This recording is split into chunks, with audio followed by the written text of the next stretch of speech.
नमस्कार दोस्तों वैसे हम श्राद्धों के बारे में बहुत सारी जानकारी आपस में बांट चुके हैं और मैं क्योंकि श्राद्धों के दिन हैं और मैं आपको सदा उसके बारे में जहाँ तक हो सके कुछ एक सूचनाएं बांटने का आपसे प्रयास भी करता रहा हूँ। और अब थोड़ी सी जो बात बीच बीच में कभी कभी होता है कि याद कर लेना चाहिए पितरों के बारे में। इन दिनों में पितरों को रुष्ट ना करें, नाराज़ ना करें, क्योंकि पितर जो हैं वो अपनी ओर से नए रूप में कुछ नहीं आपसे अपेक्षा करते, क्योंकि शारीरिक तो स्थिति होती नहीं है और जिस सूक्ष्म शरीर में वो होते हैं उसमें कोई अपेक्षाएं उनकी जो शारीरिक होती हैं वो तो समाप्त हो चुकी होती हैं। वो आपसे सिर्फ सम्मान ही मांगते हैं, तो सम्मान दे दें। लेकिन अगर सम्मान भी कोई अगर श्रद्धालु या उनका जो बाद वाली पीढ़ी है, अगर वो सम्मान देने से भी या उसमें भी कोई कोताही करती है, वो ये तो स्वीकार कर लेंगे कि हमारी पीढ़ी जो है, अगली पीढ़ी, नई पीढ़ी जो हमारी आ चुकी है, वो इन बातों में विश्वास नहीं करती, वो कुछ नहीं कहते। लेकिन अगर आप विश्वास भी करते हैं और साथ में पाखंड भी करते हैं या साथ में उसको आधे मन से करते हैं, तब उनको बड़ी तकलीफ़ होती है। अगर आप ये मानते हैं कि पितर होते हैं तो आप ये भी मानिए कि उनको बड़ा कष्ट होगा। इसलिए कभी भी ये ना कोशिश करें कि वो अनावश्यक रूप से बीमार हों, अनावश्यक रूप से उनको कोई ठेस पहुँचे। तो और इसलिए अक्सर ये विधान है कि श्राद्ध की जो पूजा है, जो तर्पण है, वो केवल अच्छे विद्वान ब्राह्मण से ही संपन्न करवाएं। ये आवश्यक है। यद्यपि आप कहेंगे उससे क्या फ़र्क पड़ता है?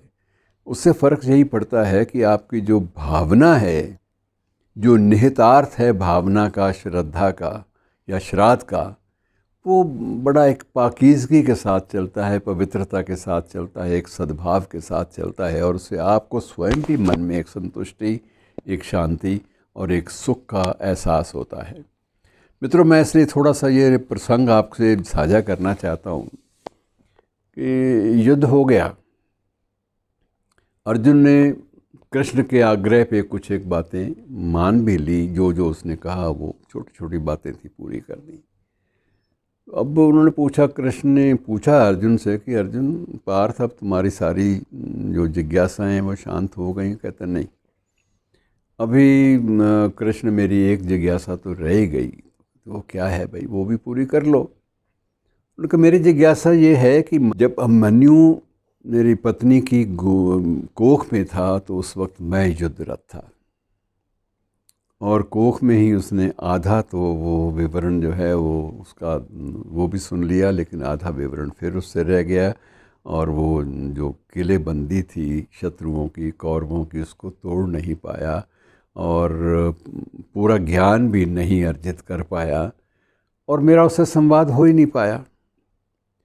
उसके बाद मैं युद्ध में व्यस्त रहा, युद्ध की तैयारियों में पहले व्यस्त रहा और उसके बाद फिर युद्धरत हो गए। युद्धरत होने के बाद कई दिन तक युद्ध का जो एक संताप था, जो एक दुखद अध्याय था, उससे भी रूबरू होना पड़ा और बड़ा मुश्किल जीवन कटा।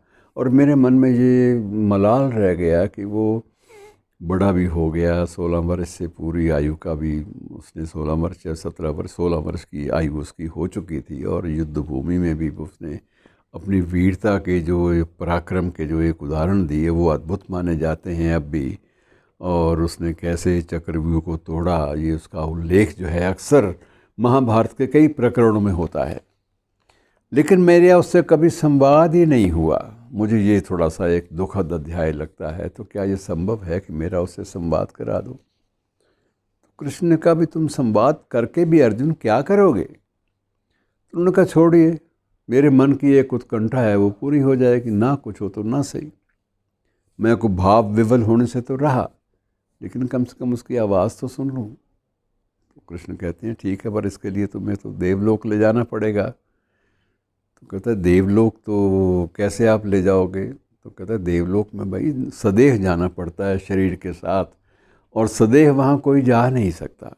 तुम्हारी कामना है कि तुम सदेह अर्थात जीते जी अपने वर्तमान स्वरूप के साथ देवलोक जाओ, लेके जाऊं, लेकिन ये संभव नहीं है। तो अर्जुन ने कहा कि छोटी सी बात है महाराज, आप क्या नहीं कर सकते, आपके पास विराट रूप भी है, मैंने देखा हुआ है, और आपने जो जो इतना बड़ा जीवन दर्शन गीता के माध्यम से दिया है वो अद्भुत था। आप जो चाहो कर सकते हो, टालना चाहो तो टाल भी सकते हैं।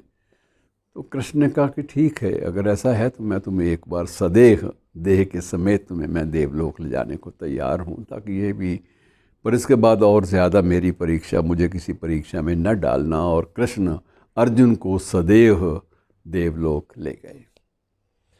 अब वो अर्जुन की आंखें चारों तरफ अभिमन्यु को ढूंढ रही हैं, और अभिमन्यु तो कब का, उसका जो मानवीय शरीर था उसका तो अंतिम क्रिया, अंत्येष्टि सब कुछ हो चुका था, श्राद्ध कर्म भी हो चुका था।